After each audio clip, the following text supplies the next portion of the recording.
Boa tarde, queridos irmãos.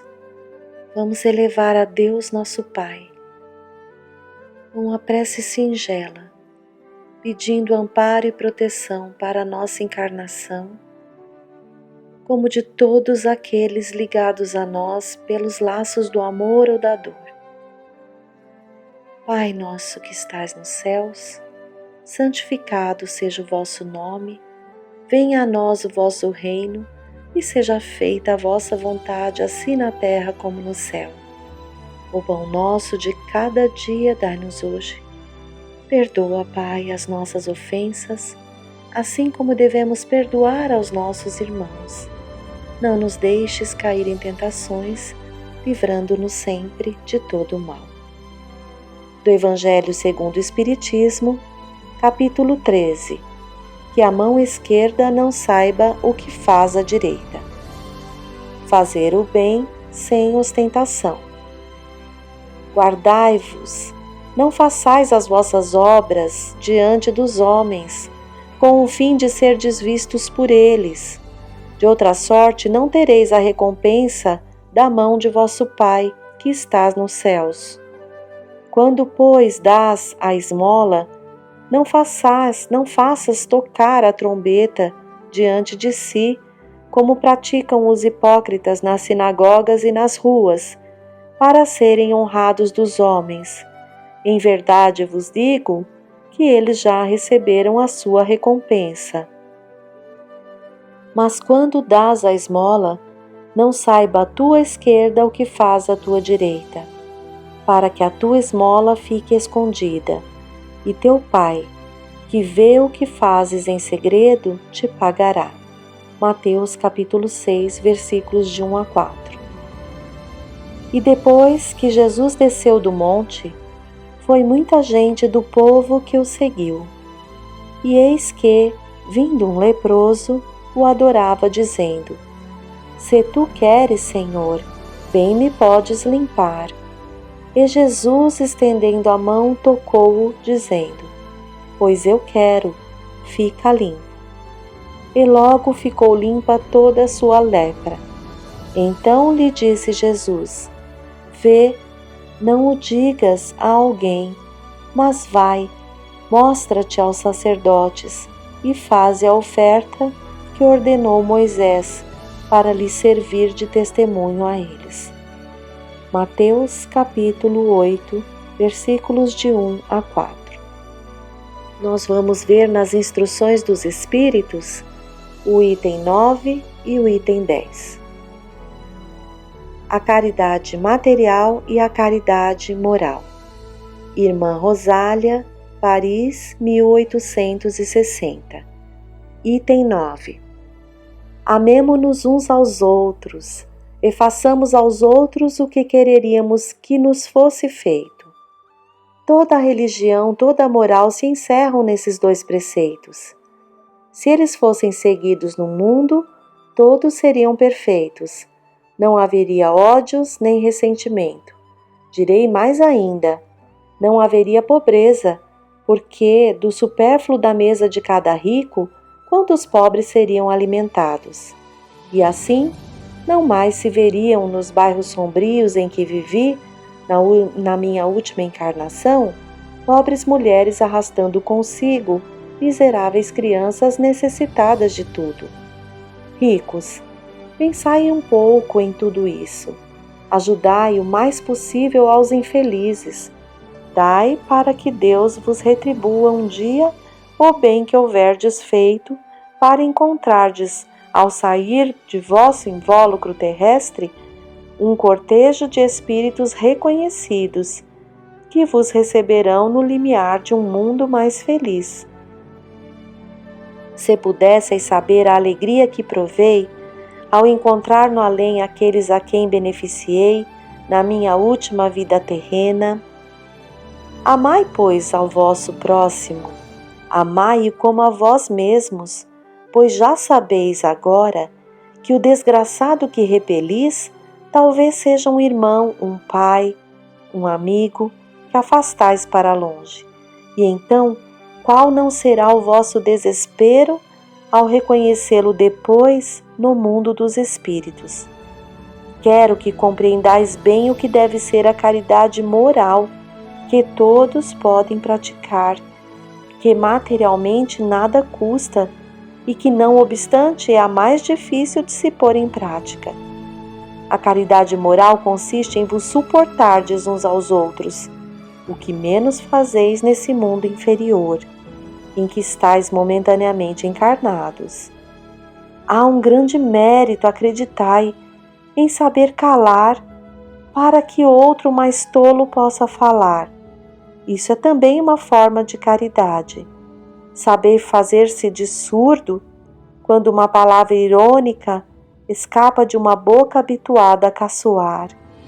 Não ver o sorriso desdenhoso com que vos recebem pessoas que, muitas vezes erradamente, se julgam superiores a vós, quando na vida espírita, a única que é verdadeira, estão às vezes muito abaixo.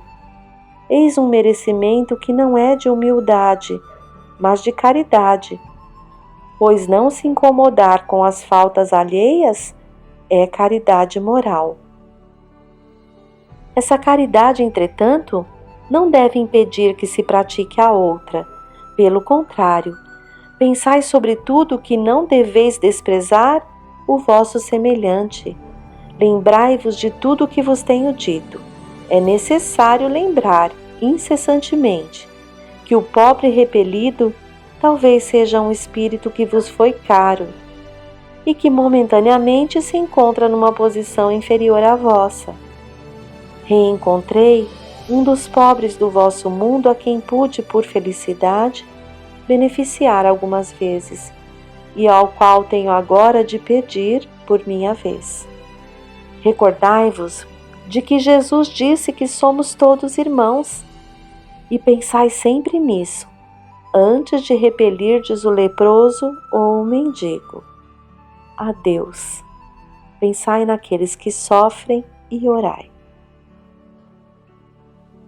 E o item 10, um espírito protetor, Lyon, 1860. Meus amigos, tenho ouvido muitos de vós dizerem: como posso fazer a caridade se quase sempre não tenho sequer o necessário? A caridade, meus amigos, se faz de muitas maneiras. Podeis fazê-la em pensamento, em palavras, em ações.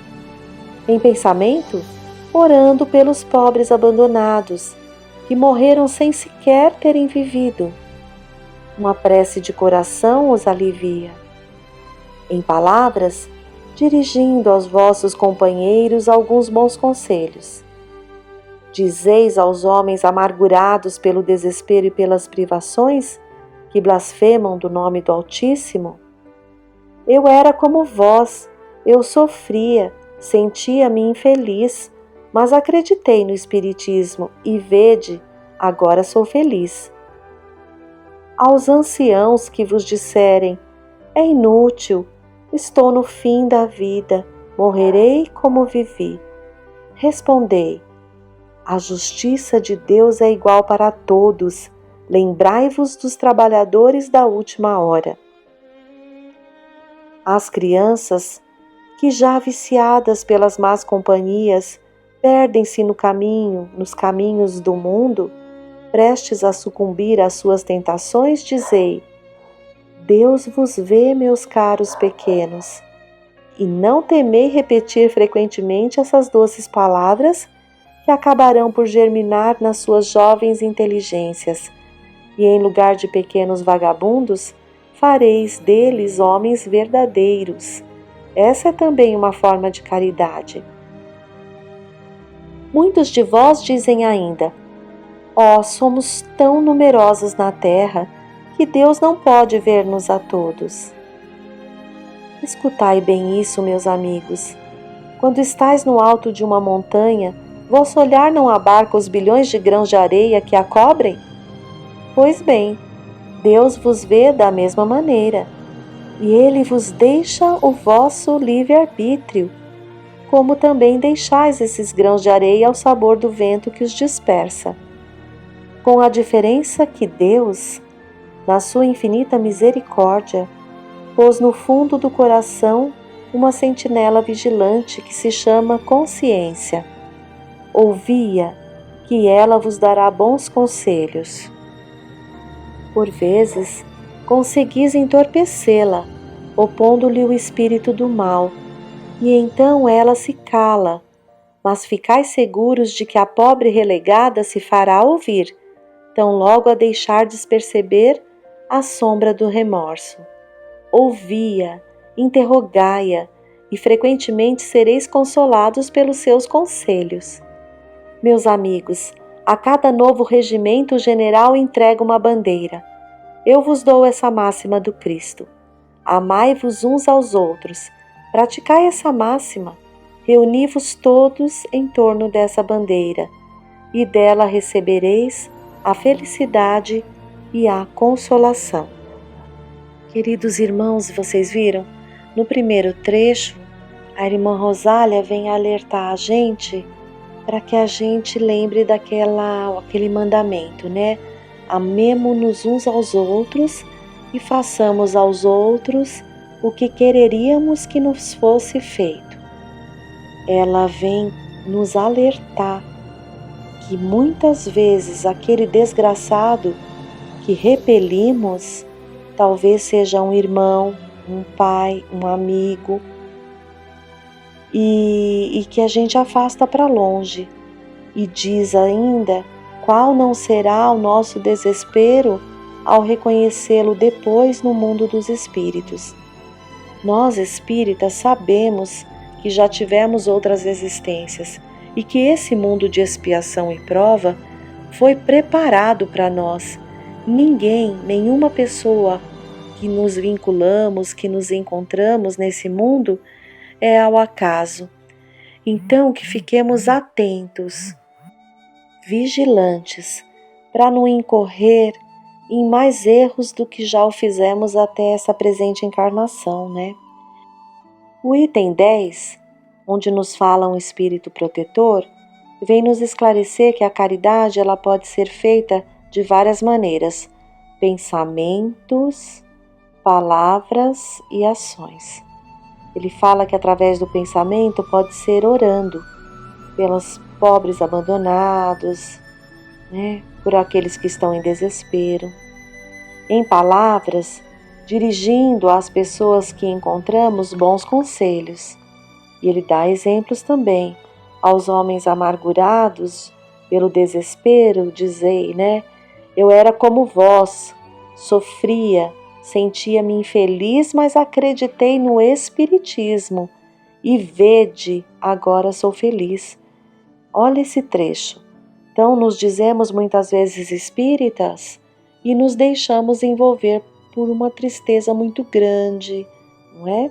Então sabemos que a vida ela é cheia de situações em que nos despertam muitos sentimentos, mas não devemos acolher por tanto tempo sentimentos que vão nos desanimar, nos tirar a energia, porque já sabemos que tudo que nos alcança, tudo, estávamos lá junto à espiritualidade amiga, preparando-nos para passarmos por tudo isso.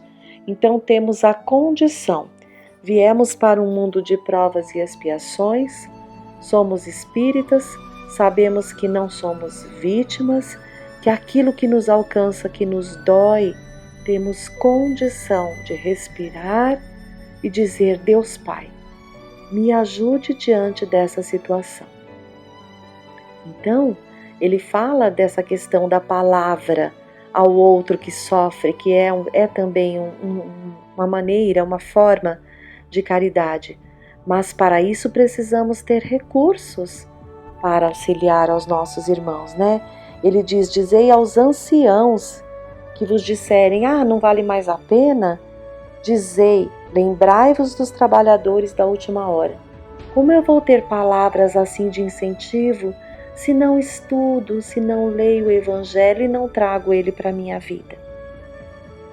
E ele diz ainda: dizei às crianças, né, viciadas pelas más companhias e tudo, Deus vos vê, né? E vá dizendo isso sem perder a paciência, com muita firmeza e carinho. É a isso que ele nos aconselha. E tem uma coisa interessante também que ele diz, que costumamos perguntar assim, dizer assim: somos tão numerosos na terra que Deus não pode ver-nos a todos. E aí ele vem dizer para a gente, né, que é como se Deus nos vê como se estivéssemos no alto de uma montanha, conseguindo com o nosso olhar ver todos os grãos de areia que estão ali. E que Deus nos vê da mesma forma nesse aspecto, mas que tem uma diferença, que na sua infinita misericórdia, Deus colocou no fundo do nosso coração a sentinela vigilante, que é a consciência. Então, que a gente possa lembrar disso, perceber essa consciência. E para isso a gente precisa se aquietar muitas vezes. E muitas vezes esse é um bom recurso quando estamos assim, muito agitados, com provações muito grandes, reagindo às coisas sem pensar. Precisamos nos lembrar de nos acalmar, respirar, buscar ouvir essa voz íntima que nos fala, que é a nossa consciência. Nunca esquecendo de pedir a Deus também, né?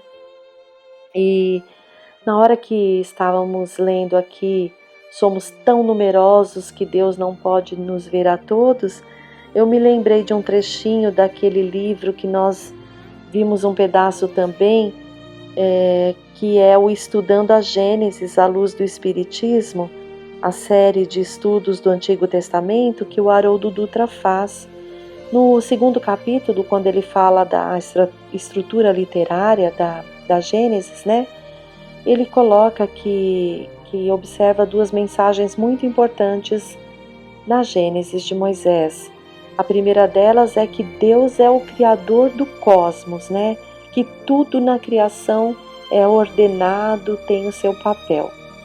A outra mensagem contida no livro de Gênesis é de que Deus é imanente.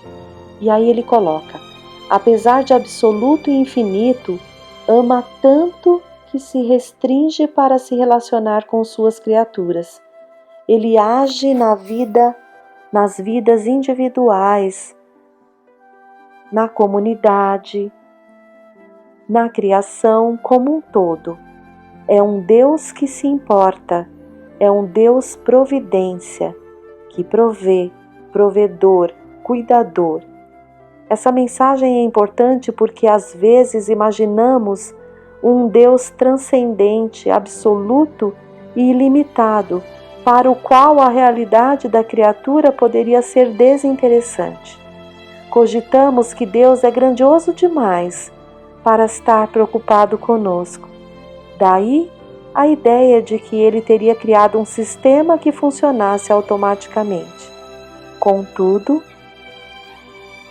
essa não é a perspectiva de quem ama.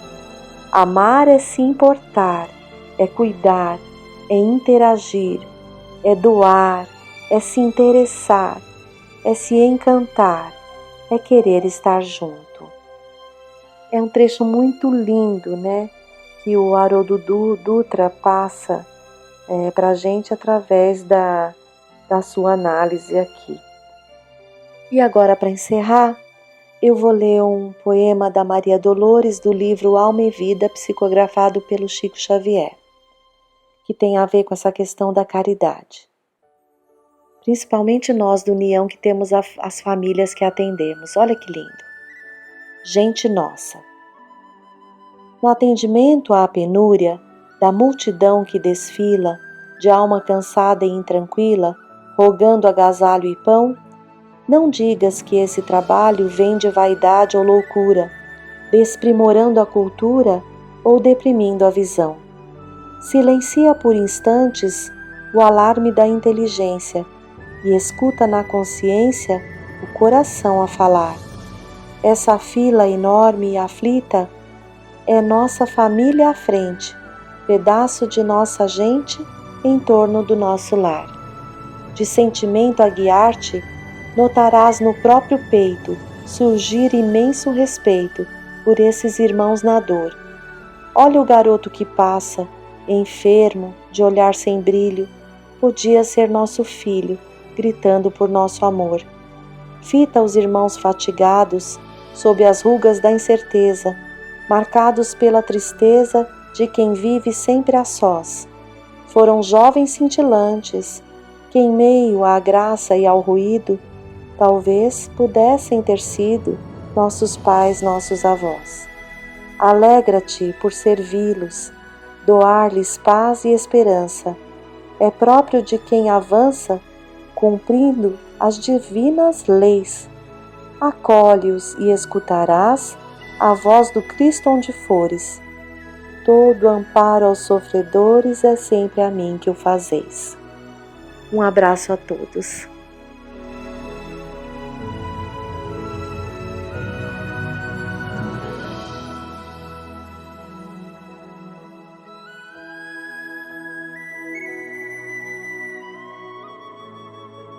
Boa tarde a todos.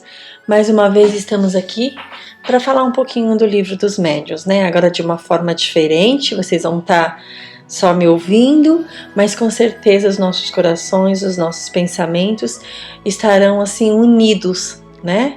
E para começar nós vamos falar da introdução do Livro dos Médiuns, mas antes de tudo nós vamos fazer a nossa prece. Vamos agradecer a Deus, que é o nosso Pai, a Jesus, que é o nosso irmão, pela oportunidade de mais um dia, de mais uma semana. Vamos agradecer pelas oportunidades de aprendizado. Vamos mentalizar o nosso planeta. Vamos pedir por todos, onde quer que estejam, nos presídios, nos hospitais, nas ruas, por onde quer que estejam, corações que recebam as nossas vibrações. Pai nosso que estás no céu, santificado seja o vosso nome. Venha a nós o vosso reino e seja feita a vossa vontade, na terra como no céu. O pão nosso de cada dia nos dai hoje. Perdoa, Pai, as nossas dívidas, ensinando-nos a perdoar os nossos devedores. Não nos deixes cair em tentações e livra-nos da prática de todo o mal que ainda reside nos nossos corações. E aí nós vamos dar início aqui, né, retomando um pouquinho o Livro dos Médiuns, que tem ali a tradução de Salvador Gentili, e já bem no comecinho do livro, na introdução mesmo, ele vai falar assim: a experiência nos confirma todos os dias, nesta opinião, que as dificuldades e as decepções que se encontram na prática do Espiritismo têm sua fonte na ignorância dos princípios dessa ciência. Estamos felizes por termos constatado que o trabalho que fizemos para premunir os adeptos contra os escolhos do noviciado produziu seus frutos, e que muitos deverão à leitura atentar desta obra ter podido evitá-los. Um desejo bem natural entre as pessoas que se ocupam com o espiritismo é o de poderem entrar elas mesmas em comunicação com os espíritos. E para lhe aplainar o caminho que esta obra está destinada, em fazendo aproveitar o fruto dos nossos longos e laboriosos estudos, porque far-se-ia uma ideia muito falsa, pensando que, para ser perito nesta matéria, basta saber colocar os dedos sobre uma mesa para fazê-la girar, ou tomar um lápis para escrever. Engana-seria igualmente quem cresce encontrar nessa obra uma receita universal e infalível para formar médiuns. Conquanto cada um encerre em si mesmo o germe das qualidades necessárias para se tornar médium. Essas qualidades não existem senão em graus muito diferentes. Em seu desenvolvimento, provém de causas que não depende de ninguém fazê-las nascer à vontade. As regras da poesia, da pintura e da música não fazem nem poeta, nem pintores, nem músico daqueles que lhes têm um gênio. Eles guiam no emprego das faculdades naturais. Ocorre o mesmo com o nosso trabalho. Seu objetivo é indicar os meios de desenvolver a faculdade mediúnica, tanto quanto o é permitida as disposições de cada um, e, sobretudo, dirigir-lhe o emprego de maneira útil quanto a faculdade existe, mas nisso não é nessa finalidade única que nos propusermos. Aqui nesse início, né, para a gente conversar um pouquinho, ele está falando da nossa responsabilidade como médiuns. Nós temos a oportunidade de, através da doutrina espírita, de entender um pouquinho o que é a mediunidade, né? Esse intercâmbio com o plano espiritual. Mas, bem, ele fala no começo que tudo, né, antigamente ele precisava das mesas girantes, precisava das pranchetas, tudo foi um começo, as manifestações. Allan Kardec buscou, né, através de estudos, de pesquisas, de perguntas, entender o que hoje nós temos nas nossas mãos, que são as obras básicas. Nós somos bem privilegiados, porque nós temos todo o material na nossa mão, né, que são essas obras básicas e todos os outros livros aí que nos são permitidos através de maravilhosas leituras, de maravilhosos aprendizados. Mas o que precisamos tomar cuidado é que essa responsabilidade da mediunidade. Por quê? Mediunidade não cobra nada em troca, nada, não podemos aceitar nada. Tudo nos é dado de graça, né? E nos é dado como oportunidade de aprendizado, como oportunidade ali até de, muitas vezes, de resgates mesmo de nossas vidas, que às vezes prejudicamos a tantos, né? E voltamos com uma oportunidade ali que muitas vezes não entendemos, né? Lá no livro do Evangelho segundo o Espiritismo, no capítulo 26, ele fala assim: mediunidade gratuita. Os médiuns de agora, visto que também os apóstolos tinham mediunidade, receberam igualmente de Deus um dom gratuito, o de serem os intérpretes dos espíritos, para instruírem os homens, para lhes mostrar o caminho do bem e conduzi-los à fé, e não para venderem palavras que não lhe pertencem, visto que não são os produtos de suas concepções, nem de suas pesquisas, nem de seus trabalhos pessoais. Deus quer que a luz chegue a todos, não quer que o mais pobre seja privado e possa dizer: não tenho fé, porque não pude pagar, não tive a consolação de receber os encorajamentos e os testemunhos de afeições daqueles por quem choro, porque sou pobre. Eis porque a mediunidade não é um privilégio e se encontra em todos os lugares. Cobrar por ela seria desviá-la de um objetivo providencial. Todo aquele que conhece as condições em que os bons espíritos se comunicam e a repulsa que sentem por tudo o que é de interesse egoísta, sabe como pouca coisa é preciso para que se afastem. Jamais poderá admitir que os espíritos superiores estejam à disposição dos primeiros que o chamassem, recompensando-os tanto por cessão. Então, a gente percebe, através das leituras, né, e que nada, Deus nos deu a oportunidade, e essa mediunidade deve ser exercida já sabendo que nós somos só ali um veículo, uma ferramenta, às vezes uma ferramenta até que enferrujada, né? Muitas vezes enferrujadas, mas que somos utilizados ali para esse trabalho da mediunidade, que, como a gente, né, vai percebendo que nós somos os primeiros ali a receber esse benefício, como posso dizer, esse aprendizado. Por quê? Porque a gente ouve, né, como dizem, a gente tem 2 ouvidos e uma boca para falar menos e ouvir mais, né? E através desses ensinamentos a gente percebe que somos intérpretes. Nossa, tá lá na sessão, porque eu apliquei o passe, então eu sou o máximo.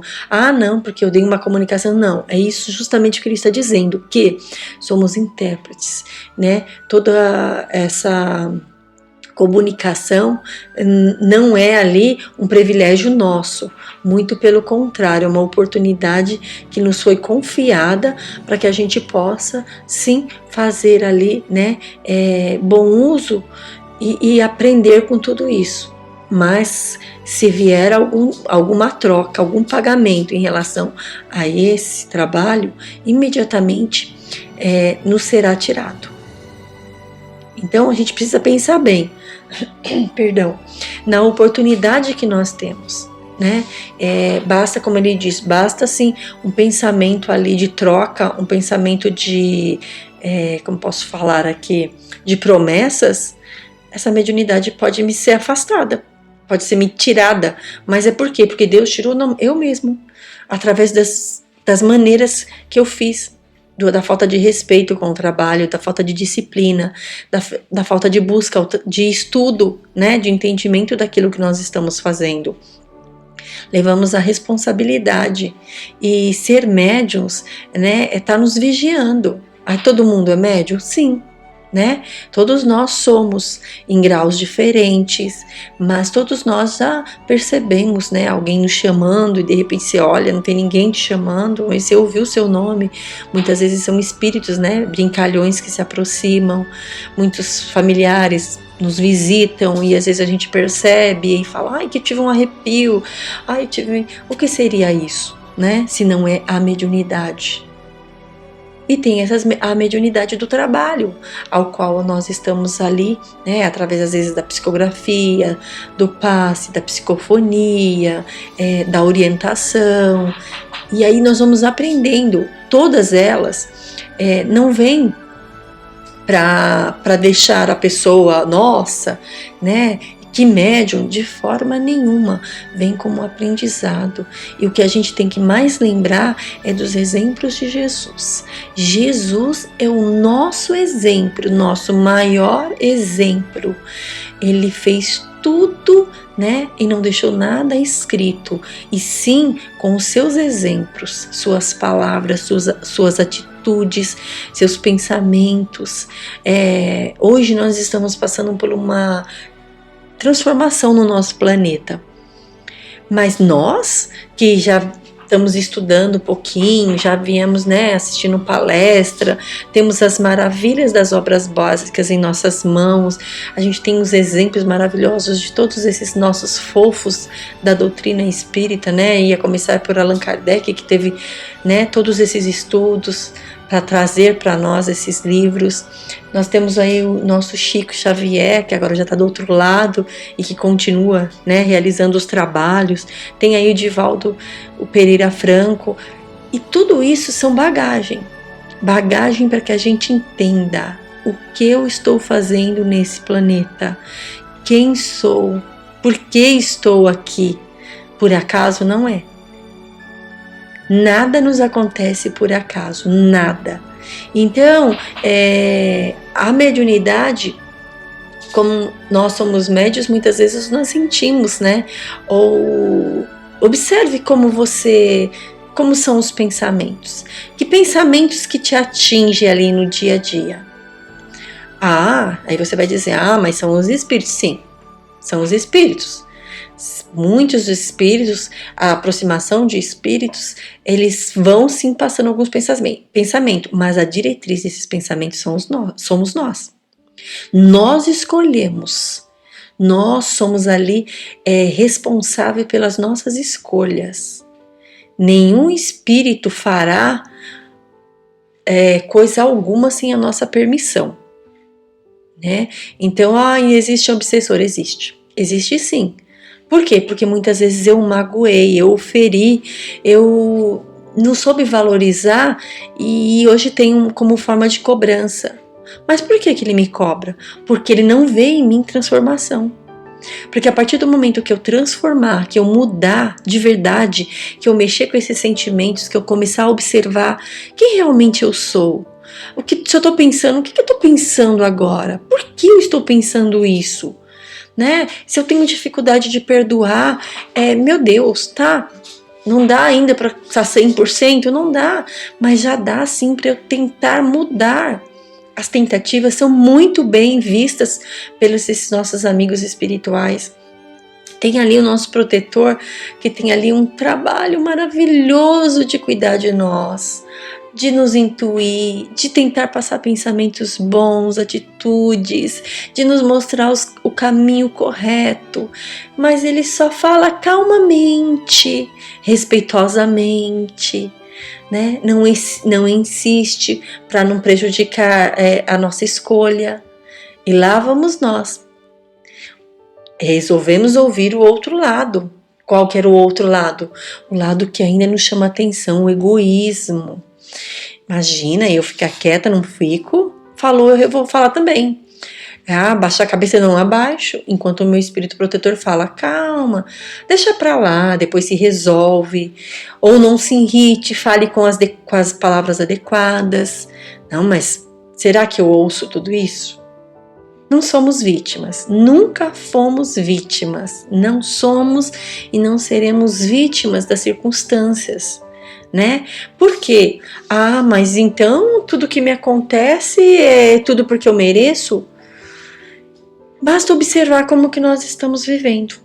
Basta observar quais são as nossas relações diante da vida, diante das pessoas. Muitas vezes nós recebemos a intuição, né, de ter calma e a gente muitas vezes não age dessa forma. Nós recebemos muitas vezes a intuição, leia um bom livro, calme-se, vá ler um bom livro. Não, ler esse livro tá viciado, só cai na mesma coisa, não deve ser para mim, deve ser para o outro, né? E aí já mora um erro. Por quê? Quando eu penso que tem que ser essa leitura para o outro, tô totalmente errada, né? É nessas portas que eu abro que a aproximação dos espíritos ao qual nos cobram. Mas eu vou ter medo deles? Eu tenho que ter medo dos meus pensamentos, dos meus sentimentos, porque são eles, esses pensamentos, esses sentimentos que destroem, né? Que criam aquilo que o Fabiano de Cristo, né, fala do livro Mergulhando no Mar de Amor, aqueles bichos ferozes que a gente esconde dentro de nós, né? O leão, né? Isso tudo vai nos prejudicando, gente. A gente fica com dor de estômago, dor de cabeça, dificuldade para respirar. Por que tudo isso? Porque fazemos mau uso dos nossos livre-arbítrio de ouvir, livre-arbítrio de falar, livre-arbítrio dos nossos sentimentos na escolha, porque nós que escolhemos. Hoje eu não estou bem. Tudo bem, não estou bem. Por que eu não estou bem? Onde está o ponto-chave? Onde foi parar que fez uma vírgula na minha felicidade? Que aconteceu? Aí você para, reflete e busca, né? Ou senão você vai ficar igual aquele bichinho no desenho que eu mostrei uma vez na sessão. Ó dia, ó céu, ó vida. Ai, que frio. Ai, que chuva. Ai, que sol demais. Meu Deus! Será que eu já parei para pensar que quando eu me levantei, tudo já está pronto para eu viver? O simples fato de eu abrir os meus olhos é uma bênção divina. O simples fato de eu poder abrir a janela e ver toda a natureza, seja ela qual for, que esteja pronta para eu viver o dia, é bendita a oportunidade de valorizar. E aí nós vamos, né, voltando um pouquinho dessa responsabilidade que nós temos. Por que eu estou falando de tudo isso? Porque são as condições, né? Como médios, captamos tudo que está à nossa volta, mas tudo isso tem todos sentimentos bons, sentimentos ruins, porque se eu não tô legal, eu tenho que procurar saber por que eu não tô legal. Eu mesma tenho que buscar entender o que está acontecendo comigo, né?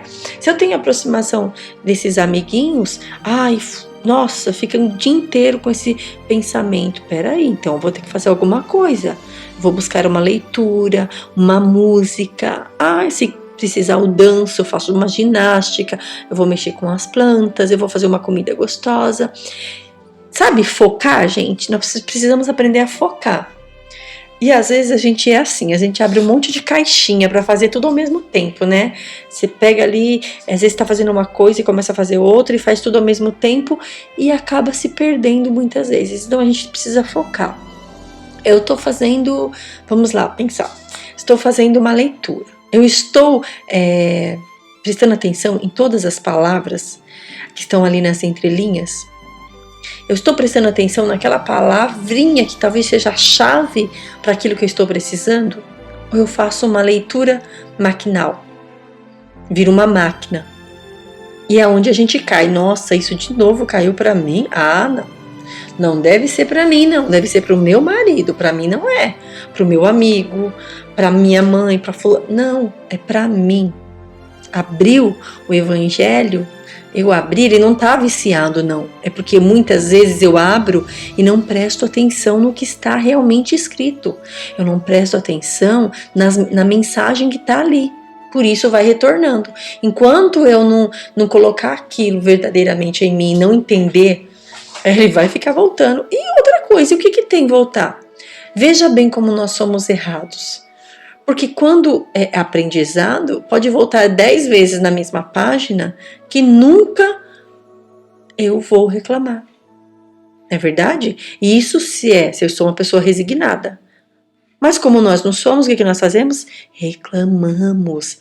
Olha, que livro deve estar velho, coloca outro livro, mas não é isso, não é nada disso.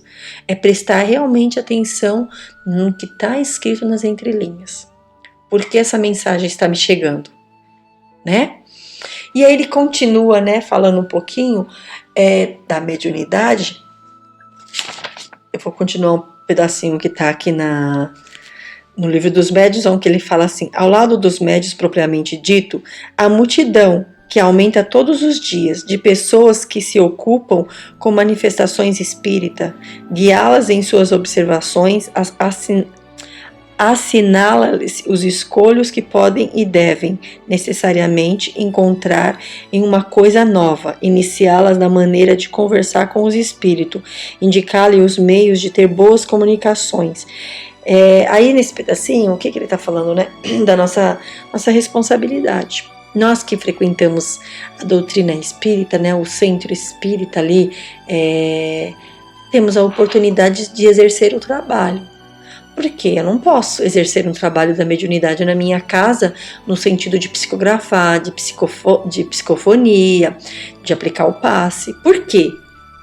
Porque eu não mantenho o equilíbrio. E isso não pode, porque isso pode dar abertura a espíritos que se aproveitam da situação. Então, toda essa prática deve ser dentro da doutrina, dentro do centro espírita. Então, ai meu Deus, agora eu não estou podendo ir para o centro espírita. Gente, pessoas, o trabalho não deixou de ser feito. Toda essa assistência, quando você faz o evangelho no lar, quando nós fazemos o evangelho no lar, imediatamente a espiritualidade já vai fazer esse trabalho de recolher esses espíritos e levá-lo. Né? Durante o trabalho da sessão, enquanto nós estamos aqui no sábado aos nossos afazeres, os trabalhos da casa não param. Não somos nós os encarnados, não, porque nós não estamos indo para o centro, então tudo parou. Não, a parte física sim, né? Porque ainda nós estamos respeitando, e isso também é respeitar as leis do nosso planeta. Respeitar a vida. E aí o Espiritismo defende muito bem isso, o respeito à vida. E o momento que nós estamos passando é esse respeito à vida. Os cuidados que nós devemos ter conosco e passando todo esse respeito ao outro. É tudo que nós aprendemos dentro da doutrina espírita. Gente, ela é tão consoladora, é uma fofa essa doutrina espírita que nós temos na nossa vida, né? E nós estamos falando do espiritismo porque nós estudamos o espiritismo, somos espíritas, mas com certeza se essa mensagem for chegar em outras, né, para outras pessoas, que nós queremos dizer aqui com isso, é que o caminho verdadeiro é os exemplos de Jesus. O caminho verdadeiro é lembrar daquele irmão maravilhoso que é Jesus. Ele não sofreu para pagar os nossos pecados. Não é nada disso. Ele nos deu exemplo de vida. Ele esteve presente, encarnado no corpo, para nos mostrar que nós podemos também viver a cada dia com respeito ao próximo, com amor, com tentativas de melhoria a cada minuto. Não nos damos bem, não conseguimos ainda nos dar bem com todos, mas o simples fato de tentar melhorar a cada dia os nossos pensamentos, esses sentimentos que emitimos ao outro, né? Essa tentativa de mudar é muito contada por esses nossos espíritos, pela espiritualidade, né? Então é assim, gente, eu vou tentar falar um pouquinho aqui também vamos ver aqui, da ciência de recomeçar, né? Essa é uma apostila que fala assim: a ciência de recomeçar, das mais nobres que o nosso espírito pode aprender. Não podemos nos esquecer que a perfeição é o grande objetivo do espírito e se processa naturalmente com a súbita de vários degraus evolutivos. Quem evolui, renova-se para o bem, transforma-se para o melhor. O homem só permanece vicioso porque o quer, mas aquele que deseja corrigir-se sempre pode fazer. Depende apenas de uma boa vontade, vontade firme. Se desejamos ser virtuosos, devemos usar boa vontade, estabelecendo disciplinas para o uso pessoal e reeducando os contatos com os ensinamentos cristãos. Onde há boa vontade, há muitos caminhos. Comecemos, pois, por reeducar a nossa vontade. Ela é, diz André Luiz, sagrado atributo do Espírito, dádiva de Deus a nós outros para que decidamos por nós quanto à direção do próprio destino. E Emmanuel assim o define: a gerência esclarecida e vigilante, governando todos os setores da ação mental. Só a vontade é suficiente e forte para sustentar a harmonia do espírito.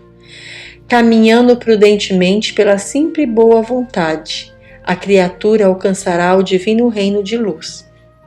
A boa vontade é o passaporte que nos conduz à estrada do bem, única via para a virtude. Todos os homens são iguais na balança divina. Somente as virtudes o distinguem aos olhos de Deus. A virtude, no seu grau mais elevado, abrange o conjunto de todas as qualidades essenciais que constituem o homem de bem. Quem já leu, né, o capítulo do Evangelho segundo o Espiritismo que fala do homem de bem, vai entender o que ele está querendo dizer aqui, né, dessa boa vontade. Quando se fala em boa vontade, é essa vontade de mudar, essa vontade de nos renovar os nossos pensamentos, os nossos sentimentos, confiarmos nessa mudança que o nosso planeta está tendo, ao qual nós já fomos avisados há muito tempo. Quantas palestras, quantos livros nós ficamos, né, lendo e ouvindo, falando: olha, o planeta está passando por provas e expiações para a regeneração, olha, né? Quantas vezes a gente ouviu, mas ouvimos de um lado, será que nós analisamos, ou ouvimos e soltamos?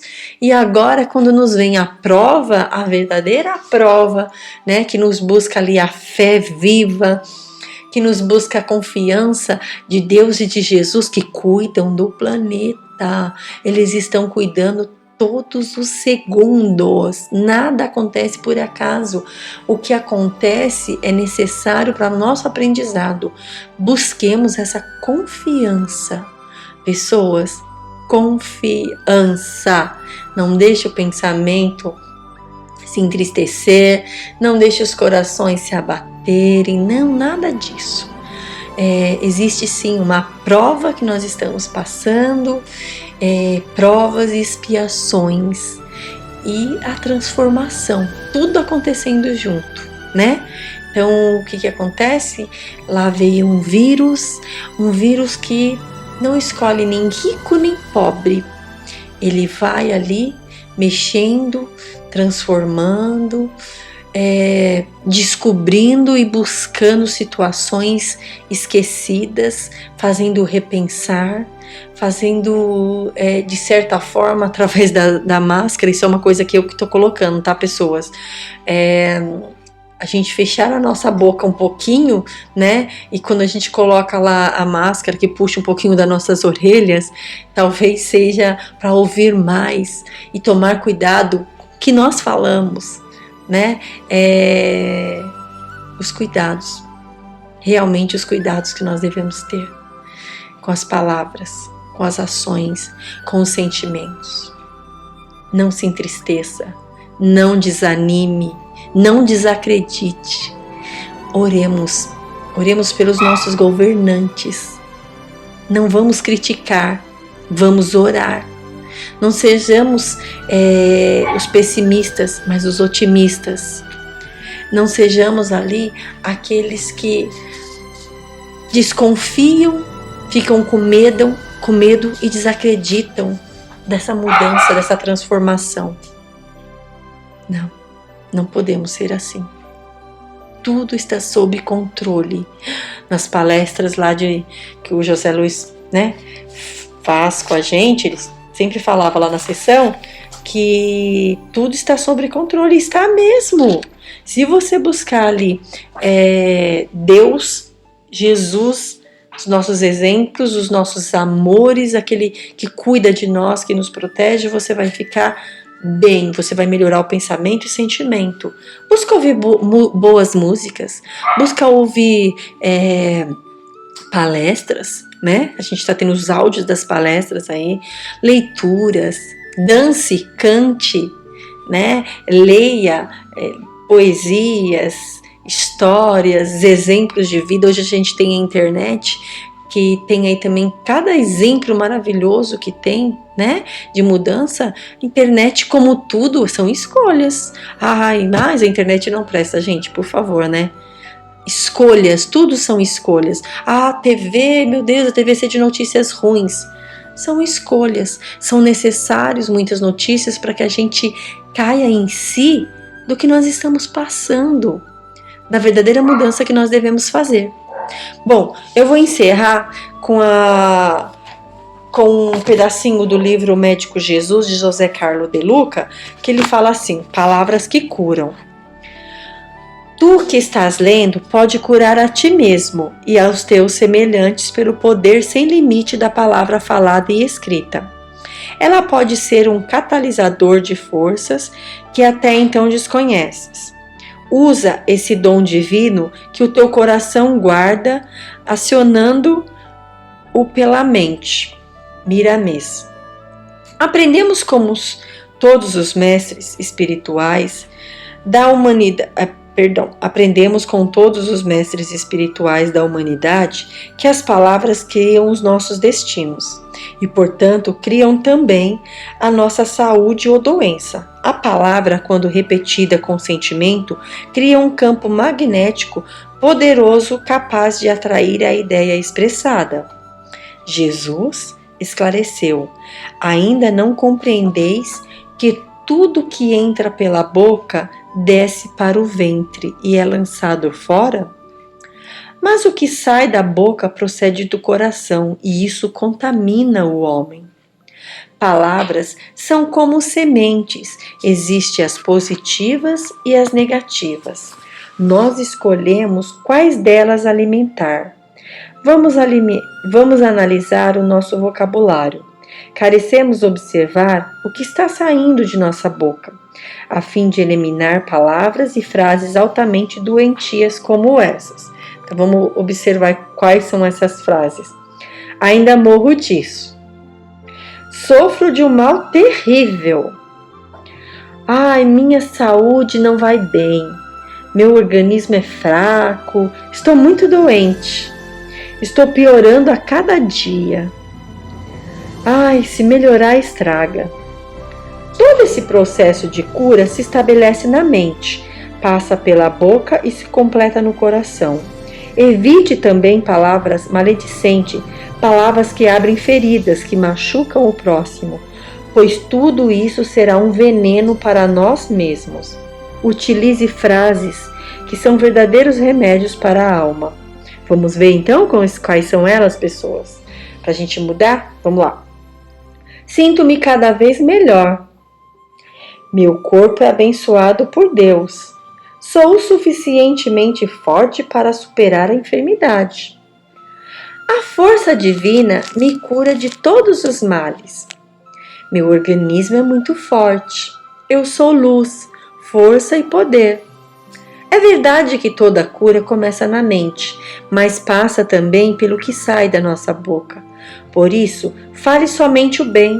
Tenha boas palavras consigo mesmo, para com o próximo e para com os médicos, enfermeiros, familiares e amigos, pois assim estará educando o seu corpo com a sabedoria de suas palavras. Palavras são como semente, existem as positivas e as negativas. Nós escolhemos de quais se alimentar. Falei que ia fechar com o livro Médico Jesus, aí já me vem em mãos aqui, né, uma lição da borboleta. Porque muitas vezes a gente fica reclamando da vida e esquece de agradecer, tá? Então eu vou fazer essa mensagem da lição da borboleta como encerramento, como uma prece nessa tarde de hoje. Ela diz assim, lição da borboleta. Um dia, uma pequena borboleta apareceu em um casulo. Um homem sentou e observou a borboleta por várias horas. Conforme ela se esforçava para fazer com o seu corpo passasse através do pequeno buraco, então o homem resolveu ajudar a borboleta. Pegou uma tesoura e cortou o restante do casulo.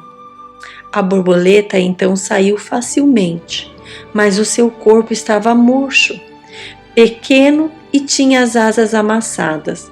O homem continuou a observar a borboleta com a esperança de que as asas dela se abrissem e esticassem para suportar o seu corpo, que iria se afirmar com o tempo. Mas nada aconteceu. A borboleta passou o resto da sua vida rastejando e nunca foi capaz de voar. O que o homem não compreendia era que o casulo apertado e o esforço realizado pela borboleta para passar pelo corpo da borboleta fosse para a sua... só corrigindo um pedacinho aqui. O que o homem não compreendia era que o casulo apertado e o esforço realizado pela borboleta para passar pelo casulo era o modo que Deus fazia para que o fluido do corpo da borboleta fosse para suas asas, de modo que ela estivesse pronta para voar. Algumas vezes o esforço é justamente o que precisamos em nossas vidas. Se Deus nos permitisse passar através de nossas vidas sem qualquer obstáculo, nossas vidas não teriam sentido. E nós encerramos dessa forma quando Ele diz: eu pedi força e Deus me deu dificuldade para me fazer forte. Eu pedi sabedoria e Deus me deu problemas para resolver. Eu pedi prosperidade e Deus me deu cérebro e músculo para trabalhar. Eu pedi coragem e Deus me deu perigos para superar. Eu pedi amor e Deus me deu pessoas com problemas para ajudar. Eu pedi favores e Deus me deu oportunidades. Eu não recebi nada do que eu pedi, mas eu recebi tudo o que eu precisava. Aqui responde todas as nossas escolhas, todas as nossas causas, nossos efeitos. A gente tem sempre a colheita de tudo isso.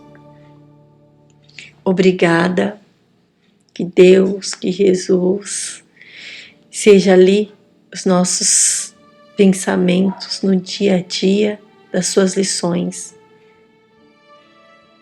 da sua maneira carinhosa que tem com todos nós, seus filhos, que não cai nenhuma folha de uma árvore sem a permissão de Deus, não cai e não acontece nada que não seja permitido para a necessidade de nosso aprendizado.